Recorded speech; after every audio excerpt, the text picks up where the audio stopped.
دھرنے کا راستہ روکا گیا تو حکومت گراؤ تحریک شروع ہو جائے گی۔ امیر جماعت اسلامی پاکستان حافظ نعیم الرحمان نے کہا IPPs کے دھندے سے ہزاروں ارب روپے کھائے گئے، 25 سال کے لیے یہ گئے معاہدوں کو نہیں مانتے۔ انہوں نے کہا لوگ بجلی کے بل دیکھ کر بلبلا اٹھے ہیں۔ 26 جولائی کو حکومت نے اگر دھرنے کا راستہ روکا تو یہ دھرنا حکومت گراؤ تحریک میں تبدیل ہو جائے گا، پھر کوئی بھی اس تحریک کو روک نہیں پائے گا۔ وقت آ گیا ہے لوگ اب گھروں سے انصاف کے لیے نکلے۔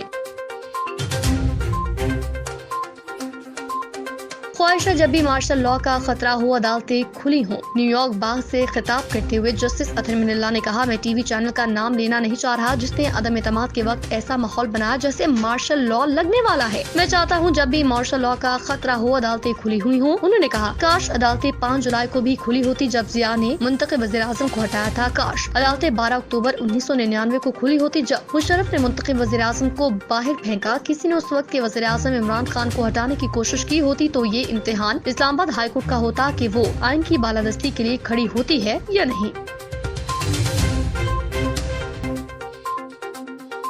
بنوں میں مسلح گروہوں کے خلاف کریک ڈاؤن شروع، چھاپے اور گرفتاریاں جاری۔ وزیر اعلیٰ خیبر پختونخوا کی ہدایت اور پرامن کمیٹی بنوں کے مطالبات پر پولیس نے عمل شروع کر دیا۔ اس سلسلے میں بنوں پولیس نے شہر بھر سے مسلح گروہوں کے خلاف کریک ڈاؤن کا باقاعدہ آغاز کر دیا۔ ابتدائی طور پر ڈسٹرکٹ پولیس بنوں نے شہر میں آپریشن شروع کر دیا اور مسلح گروہوں کے ٹھکانوں پر چھاپے مارے جا رہے ہیں۔ اس دوران درجن سے زائد مسلح افراد کو گرفتار کر کے ان کے قبضے سے اسلحہ اور نان کسٹم پیڈ گاڑیاں برآمد کی گئی۔ لاحقان بنوں میں پولیس کی کارروائیاں شروع ہونے کے بعد عوام پولیس کے حق میں نعرے بازی کرتے ہوئے سڑکوں پر نکل آئے۔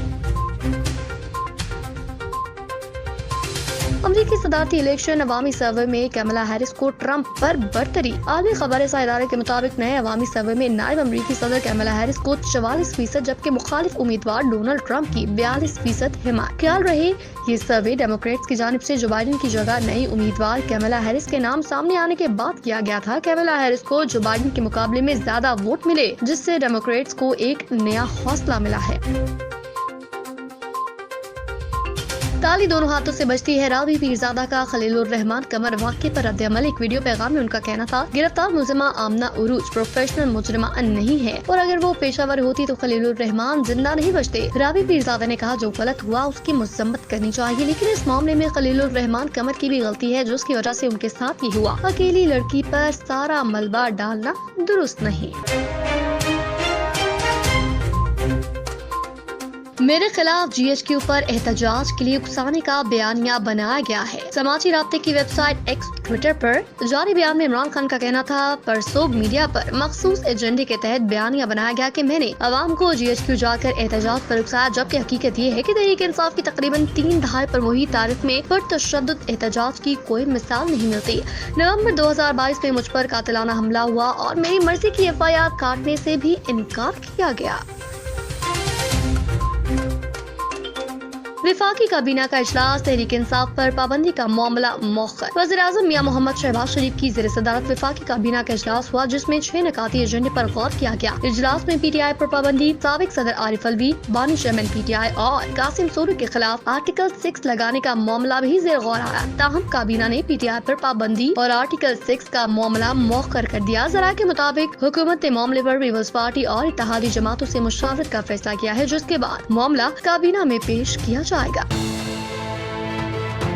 خواتین مجھ سے محبت کرتی ہیں، ان سے ملنے رات کے 3 بجے بھی جاؤں گا۔ ڈرامہ ساز خلیل الرحمان قمر نے ایک بار پھر کہا کہ وہ خواتین سے رات کو 3 بجے بھی ملنے جایا کریں گے۔ ان سے کسی وقت بھی ملنا ان کا حق اور اپنا فیصلہ ہے جبکہ خواتین ان سے محبت کرتی ہیں۔